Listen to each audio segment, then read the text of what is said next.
Shalom. All praises to the Heavenly Father. Hatsun Apukuya. Praise be to the earthly mother, the Pachamama, and all of her earthly angels, the Huaka. Praise be to the Holy Spirit, the Kahe. In the name of Hamashiach, Matzah the Lamb, unification to the nation. So guys, this is part 3 of the series. Now, for those who have already seen my live stream, don't worry, this is going to be more information that I'm going to add. Now, to get a full grasp of some of the stuff I'm going to touch on, because, you know, I don't want to touch on things that I've already spoken about. So I'm just going to mention it, and I'm going to give you some suggested videos that to check out that I've done in the past. Of one of which is the Fomorians. The other is about the Scythians, as well as the Kara Kitai. But I'm going to do a little bit of a brief overview of some of my findings on those two topics. So to get into the elf connection, the elves are known for using bows and arrows as their primary weapon. You know, the character that Orlando Bloom plays, Legolas, his primary weapon is the bow, right? And when the elves come in the second movie, which we'll go over, their primary weapon is the bow and arrow. That's what they're known for. They're known for being very, very accurate with that weapon, right? They wear their hair long. They ride on horses.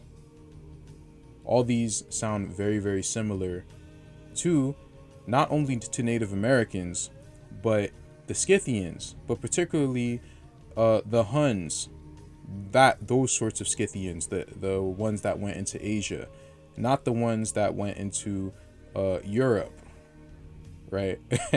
Because it seems like there was something that happened in that area of the Khazarian Empire where there was two groups of people, right?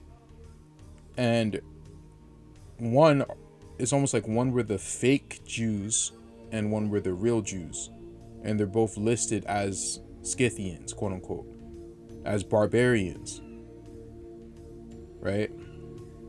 That's just what it seems like to me.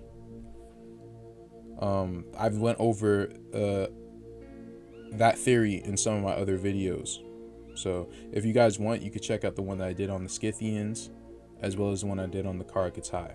But anyway, since the elves were immortal, they had time to develop their bow skills. The size and draw strength of a bow also have a big influence on the range, accuracy, and penetrating power. Most other races simply did not possess the strength or height to wield a long bow. Elves are good at social distancing. Because they live in forests, prefer guerrilla tactics, and prefer to shoot orcs from a distance rather than coming in combat, and this is exactly how the Scythians fight and how the Native Americans fight, as I went over in the videos that I did on this topic. This is exactly how they fight. They fight in hit and run tactics. They ride around on their horses and they shoot you from a distance, right? That's what they do. That's what they did. Listen guys, that's why the Most High had to really help those Europeans when defeating us, because many of our tactics of war were very brilliant and they were very hard to combat, because it's mostly I hit you, you can't hit me. Now, what I also went in over in those videos that I've done on the Scythians as well as the Native Americans is that they were known to be very, very accurate with the bow and arrow. Very, very accurate, to where they can hit a small rock moving on a horse at full speed. So the horse is moving at full speed and they can aim it exactly where they want to aim it. And that's pretty similar to the elves, right? Elves can even control nature, as I'm going to show you in the movie. They can control nature and nature's magic. They have keen senses and possess dark vision, unnatural speed and agility, as well as combat ability. And these are elves in many different, lores and stuff, because Lord of the Rings is not the only place where there are elves. There are different elves in different stories, but the main characteristics are usually the same. but particularly for Tolkien's version of the elves, they're very similar to the Native Americans. But look, elves look like a human with a slim, athletic, or muscular build and V-shaped and hourglass female figure. Leaf-shaped ears are hairless everywhere except hair on their head. Excuse me, who does that sound like? This sounds exactly verbatim like Native Americans. Verbatim. This is what they sound like. It's seriously. That's why guys, like, I don't try to say, oh, it's only this group of people. Like, I don't say stuff like that. I don't for a reason. This phenotype is the most similar to natives, and it's not even close. I'm just saying. Continuing. Because there's another group of people who could also control elements. It wasn't just the elves, but it was the Fomorians, whom I said were the real ancient Israelites. They were the real people who were ruling in Europe, and they conquered the Thutha De Danann, the people who conquered Abraham's people, the Chaldeans, right? They conquered them. They were known as the Amorites when we left Egypt and conquered them and took over those lands of Western Europe. According to the research, they consist of elements of darkness, water, and earth. Thus, the reason they can control and use magic such as disease and storm, fog, etc. They were exiled by an I don't know what the heck this is. Anyway, what powers do the Fomorians have? As a race of supernatural beings, the Fomorians are described as having the power to control certain forces of nature. Notably, the more destructive ones, including winter, crop blight, and plague. Wow, you see that? Sounds just like Moses, right? The last of these is often mentioned in the text as the means by which the Fomorians ultimately triumphed over their enemies through plague. They were able to control nature. It says, let me see, they are enemies of Ireland's first settlers and opponents of the Thutha De Danann. Well, they're not enemies of Ireland's first settlers. It's not necessarily true. Unless they're trying to imply the Thutha De Danann are the first settlers, because they're not. The Furbolgs are the first settlers that the Thutha De Danann conquered and ruled over. They were the Hebrews, Abraham's people. They were the Chaldeans, as I just said. The other supernatural race in Irish mythology. However, their relationship with the Thutha De is complex. Some of their members intermarry and have children.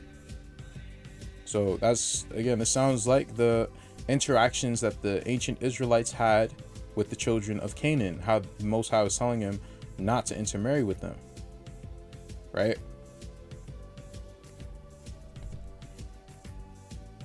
Now we're gonna do like a small history lesson. So usually when you see the term nomadic, it's talking about lost tribes. So the Huns were a nomadic people who lived in Central Asia, the Caucasus, and Eastern Europe between the 4th and 6th century AD. According to European tradition, they were first reported living east of the Volga River, in the area that was part of Scythia at the time. The Huns' arrival is associated with the migration westward of an Iranian people, Alans. So let's skip down. In the 8th century, French scholar Joseph de Guinness became the first to propose a link between the Huns and the Xiongnu people, who were northern neighbors of China. So the Huns are connected with the Xiongnu people, and the Xiongnu people, they were a tribal confederation of nomadic peoples, according to ancient Chinese sources, who inhabited eastern Eurasian steppe from the 3rd century BC to the late 1st century AD. So the Xiongnu people and the Huns are connected, but where did they come from? Did they originate here and go over there to Eastern Europe? Or did they come from Eastern Europe and come over here? It's hard to say. But the Xiongnu people, they are definitely connected with the Scythians right here. A Scythian culture, it was defined by excavated artifacts and mummified humans, such as the Siberian Ice Princess, found in the Siberian permafrost in the Altai, mountains of Kazakhstan and nearby Mongolia. And if you guys don't know my opinion regarding where Arzareth is, I believe Arzareth is right here. It's in Mongolia, Siberia, that area. It's not, I don't think it's America, because that's where they came from. This is Arzareth. They were the ones who started up what people keep talking about, the Tartary Empire. There were the Tartars. The term Tartar actually means remnant. The word Scythian comes from Sukhoth, which means tents or booths. They were the 10 tribes. I'll get it for you though. So some of the people who are associated with the Xiongnu people, these Huns, these Scythians, you know them today as let me see where I want to go here. Actually, let's read this, because they were a non-Han peoples who immigrated to northern China in the Eastern Han Dynasty. So they were not the same as the Chinese people today. They're different people. They're non-Han peoples, right? And they continuously say that, you know, we descend from some of the original emperors of China. Like, we're not the same as the Han, right? They'll say that strongly, and it's for a reason. Now, one of these, they were known as the 5 barbarians, who were associated with the Xiongnu. And one of these 5 barbaric tribes were the Quang people. I hope I'm not boring people. There's a reason why I'm talking about this stuff.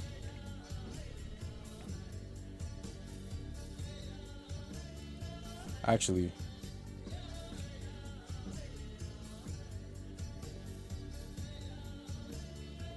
oh, here, because their name, they're trying to figure out where, like, why they called a certain thing, right? And their name, it actually means to ride or go by wagons who ride off to hunt from a chariot, right? So these were a horseback riding peoples. All these nomadic peoples were horseback riding peoples. They were just like the Scythians. They rode on horses and shot bow and arrows.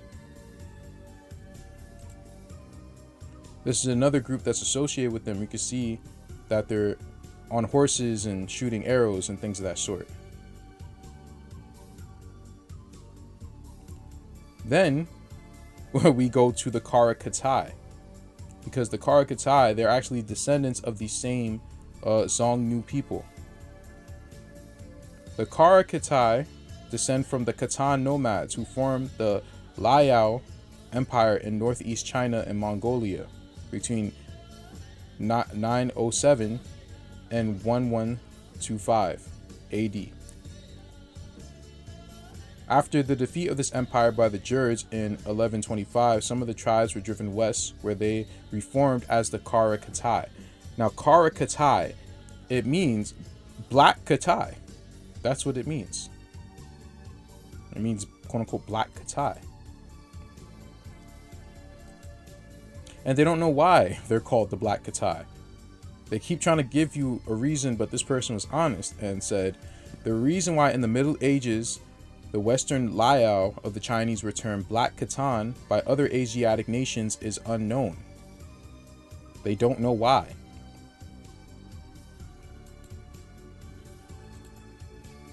Now, there's a reason why I'm saying all this, because this is an ancient map from 1418, right? A Chinese map. And they have some interesting things to say about the Americas.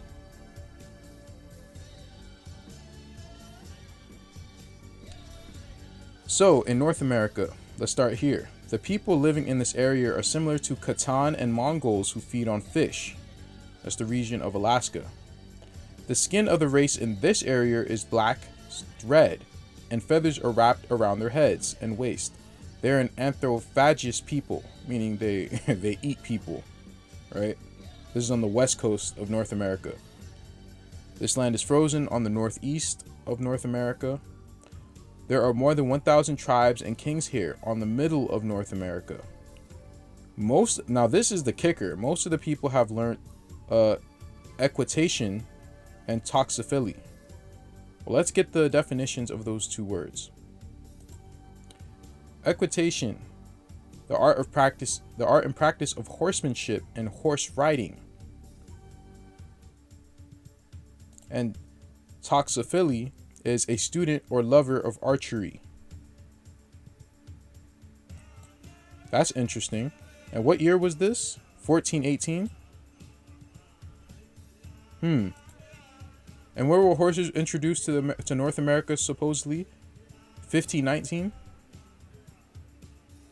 Is that right? So I wonder, how did these people engage in these things? Riding horses and shooting arrows without horses. How did they do that? If horses were introduced in 1519. Yeah, right. Anyway, I know I was a little bit all over the place. But the point I'm trying to make is that the Kara Kitai, as well as the Zongnu and many of those nomadic tribes that connect back to the Huns, right? They are the 10 tribes.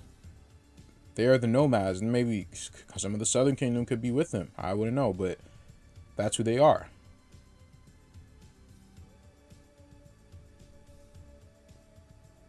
Let me get one more before we start going over this movie.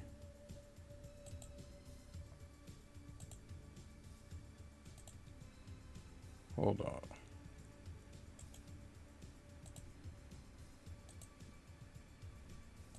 And as you can see here, this is what's known as Arzareth, right? This Arzareth was in Russia, Asia, this area. It wasn't necessarily over here.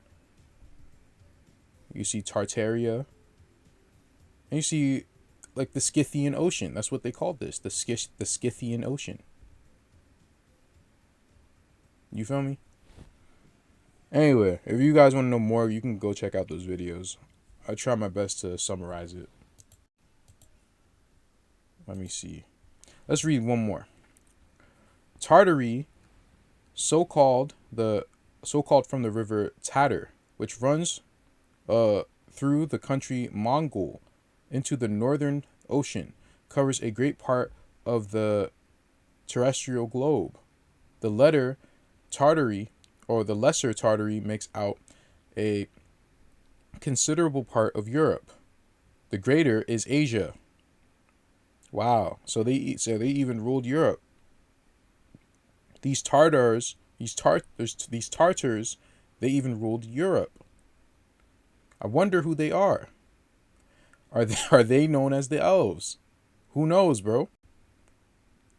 Now we must inquire from what Tartars the Americans are extracted. And he names these different groups, and others are of opinion, or these different people, excuse me, and others are of opinion that the Tartars, which about the year 1228, under the command of Genghis Khan, overspread the earth like a deluge, were the successors of the 10 tribes of Israel, which were carried into captivity to Assyria by Salmanazar. The name Tartary, or rather Tartaria, seems to be some testimony thereof, because it signifies in the Syrian or Hebrew tongue remnants or remainders, as seemingly because the Tartarians were remainders of the, what the heck? Oh, that F is messing me up. Mentioned I don't know, bro. Tribes, nay, the northern Tartary herdsmen, preserve to this day the names Dan, Zebulun, and Naphtali. So there are your 10 tribes. And they, after getting destroyed in Europe and Asia, ran to the Americas. That's what happened. And as we're about to go over in this movie, that's what happened with the elves. This topic is so interesting, bro. Like, we're not gonna go over China anytime soon, but when we do, I'm gonna have a lot of fun with it. So I'll hit you in a second. Okay, so we're gonna start with this scene. I have to be very, very careful because this copyright thing, man. This stuff is nothing to play around with. We're gonna watch a little bit. I'm gonna pause a lot. I'm gonna leave the link in the description if you want to literally watch the movie. But here we go. Whoops.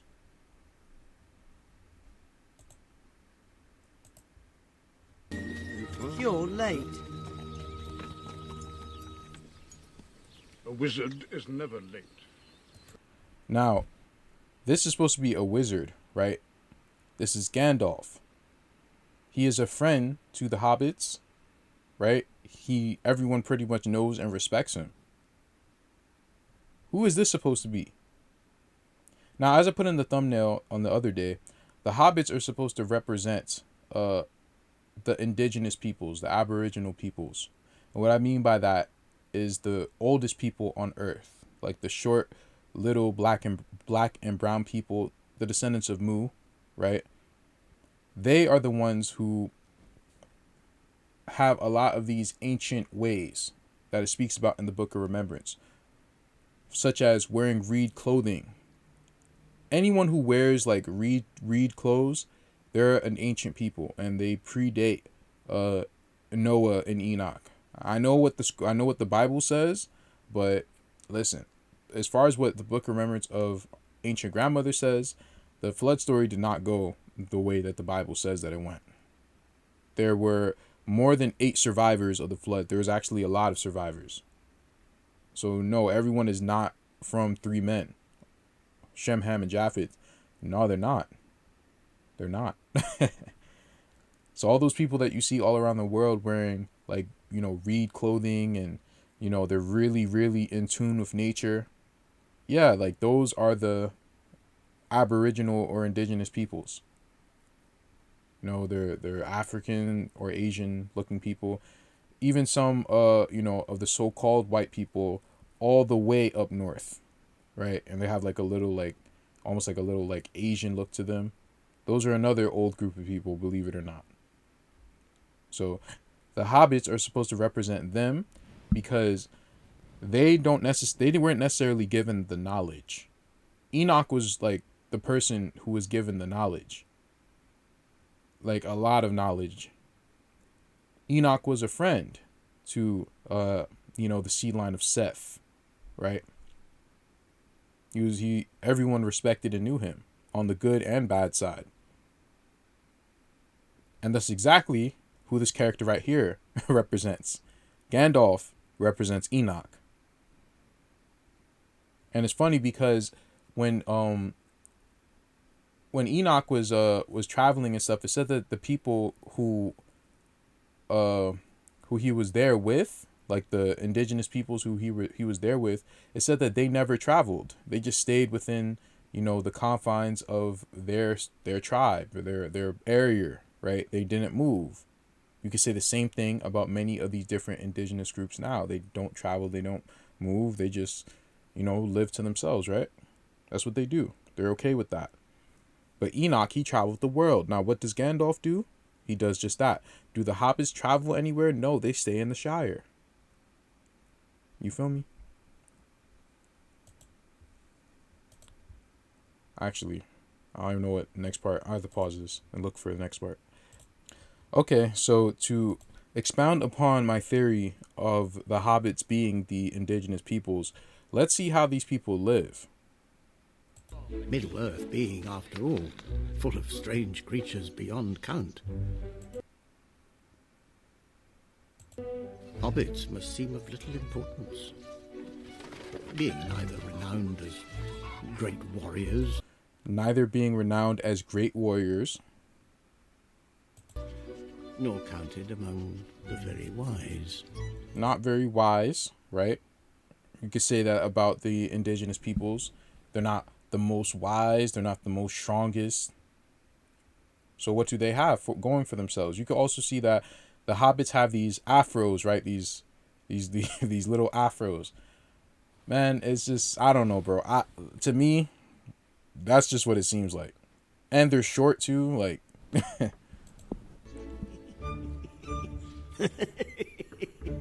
okay. Okay, so Gandalf gives Frodo an interesting compliment, which also I believe supports my theory. Let's check it out.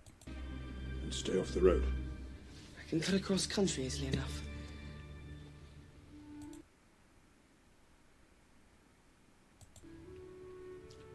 My dear Frodo, hobbits really are amazing creatures.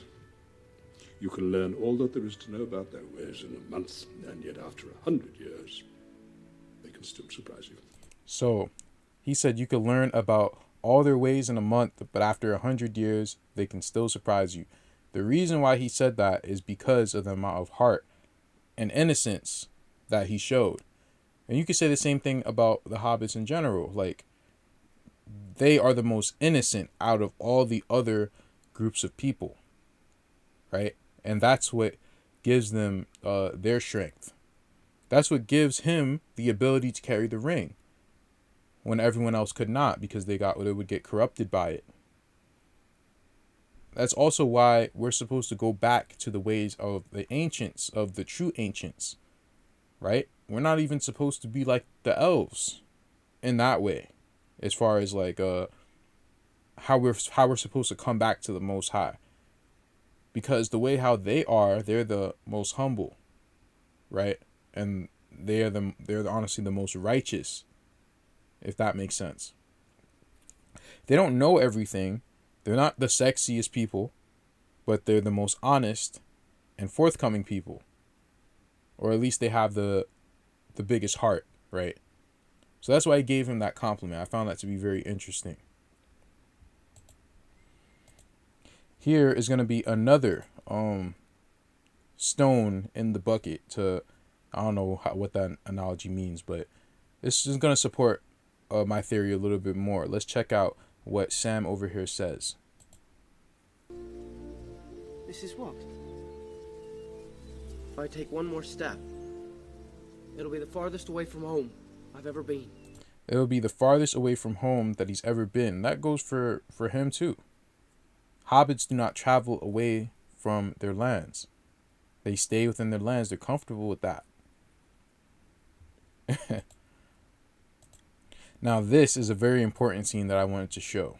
And it's going to show many of these different races going back home. They're leaving Middle Earth. They're leaving Western Europe. They're leaving. Where are they going back to? Sam.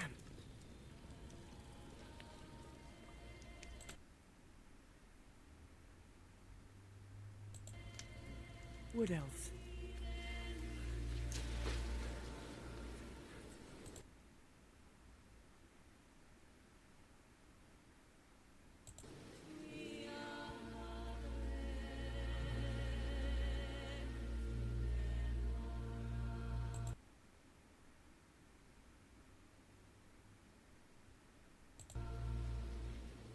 They're going to the harbour beyond the White Towers. To the Grey Haven. They're going to the harbor. Something about the Great Towers. In other words, they're leaving Middle Earth and they're going back to their home, Valinor, aka the Americas. They're leaving. Why? Because they see everything going to Ish, right? So they're just like, man, we're immortal. We don't need to be here. But what the elves did not expect, and what our people did not expect, is that they would actually be able to come to our lands in droves. In fact, they weren't even that many of them that came. We just got wiped out by their diseases because they were concocting diseases and giving it to them. That's what the prophecy of Quetzalcoatl said. We went over that. They were concocting these diseases and giving it to us. But most of all, they were getting a lot of help from Matza. Like, he was giving them help. He was helping them out. Do they acknowledge that? No, but he was definitely helping them out. So that's how they were able to do all these things. They're leaving Middle-earth, never to return. Leaving Middle-earth, never to return. The elves are going back home. I don't know why. It makes me sad. Because they're the they're the people of the Most High.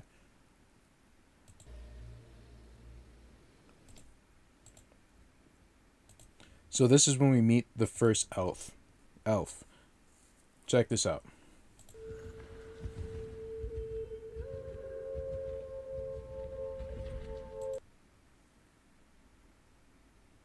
This is probably what we look like to, everyone else, man.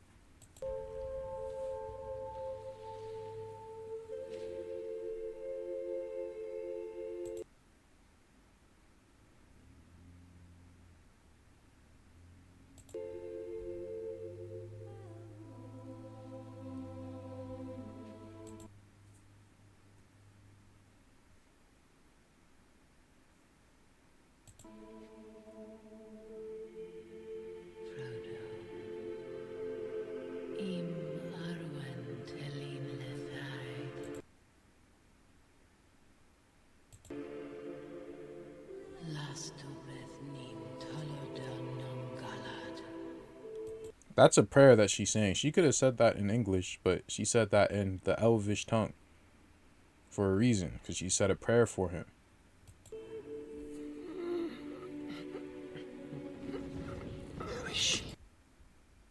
Gotta skip ahead. So this is where she has the scene where she's taking Frodo to her people. She even said it. I'm trying to get to the scene. What are you doing? Those wraiths are still out there!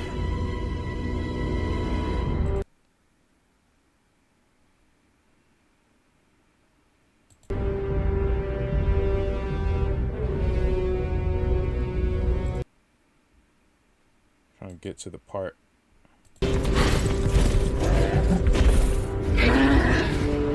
She does something very interesting. Pay attention, guys.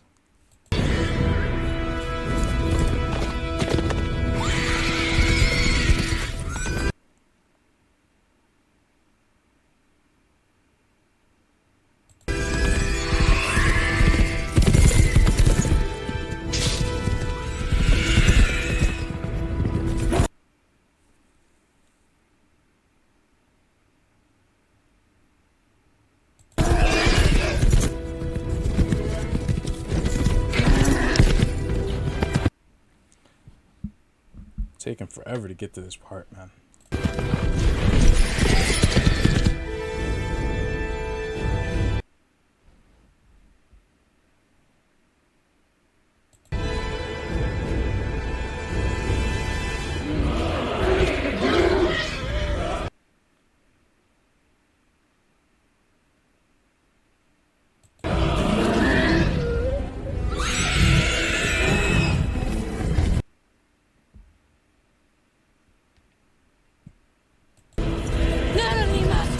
Look.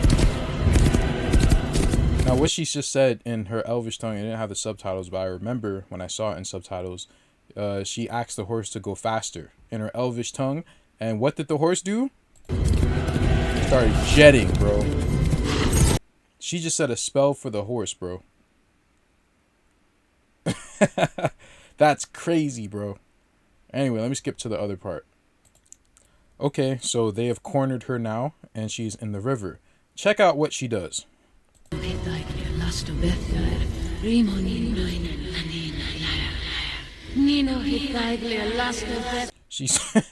She's saying the prayer in her Elvish tongue, right? Look what the water's doing.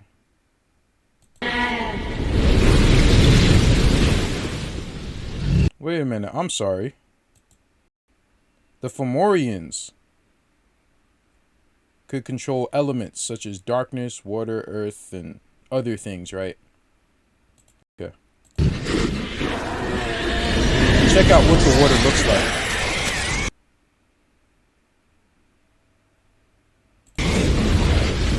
The water looks like horses, bro.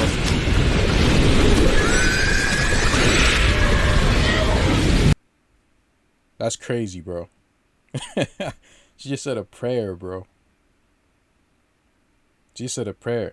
If you guys look into the Enochian language, and we might cover it, I'm waiting for a book to come before I make part 3.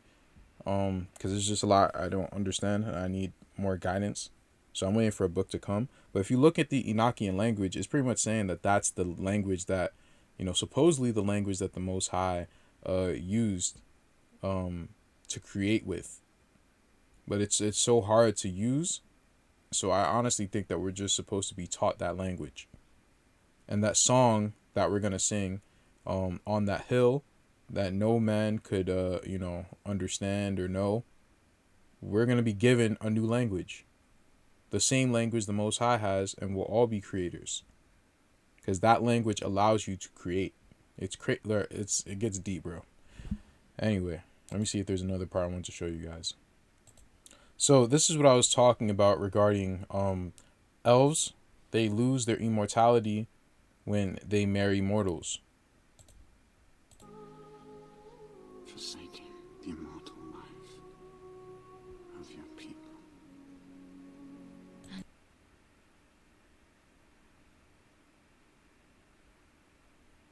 And to that I hold. I would rather share one lifetime with you. So she's like, all right, well, I don't care. I'd rather share one lifetime with you, right? So I just want to show you that.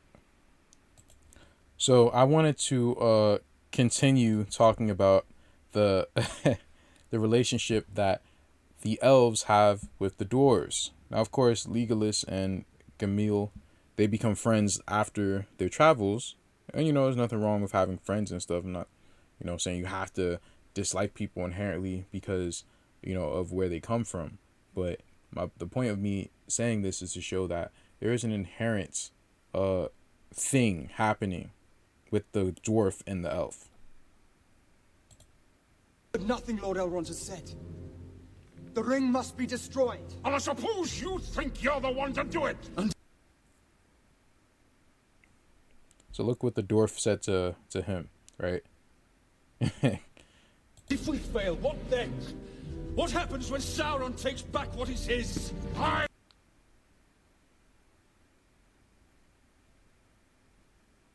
will be dead before I see the ring in the hands of an elf.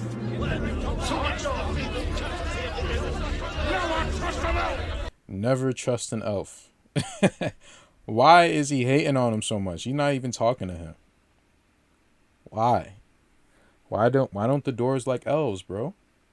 Well, I showed you in the last part why they don't like elves, or possibly why they don't like elves. So in this scene, they're trying to open this door, and it's written with this writing, bro. It looks like a sigil. Looks like sigil writing, right? That you see on ruins, right? But it's in Elvish. But he activates this with what? The Elvish language. It's a riddle.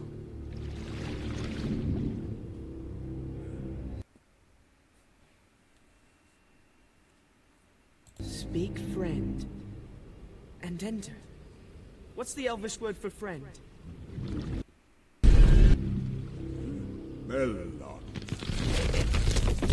And the door opens.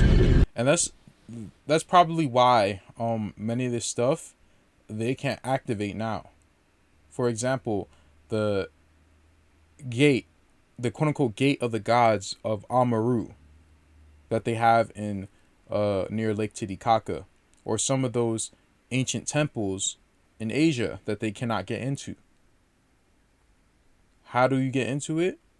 Do you possibly have to speak the language of the elves? Right? Let me see if there's anything else I want to share. Okay, I think this is like the last scene I want to show. I was thinking about showing something from the second movie, but I'll just say it after I show this scene. And you could watch out for it when you see it. And what gift would a dwarf ask the elves? So why would she say that? Because she knows that there's something or some sort of inherent beef that the dwarves have with the elves. But he's been smitten by this woman's so-called beauty. So he's acting different. Except to look upon the lady of the Galadrim one last time. For she is more fair than all the jewels beneath the earth. No, she is not. But hey, to each his own. Look at this. No, she is not. But anyway.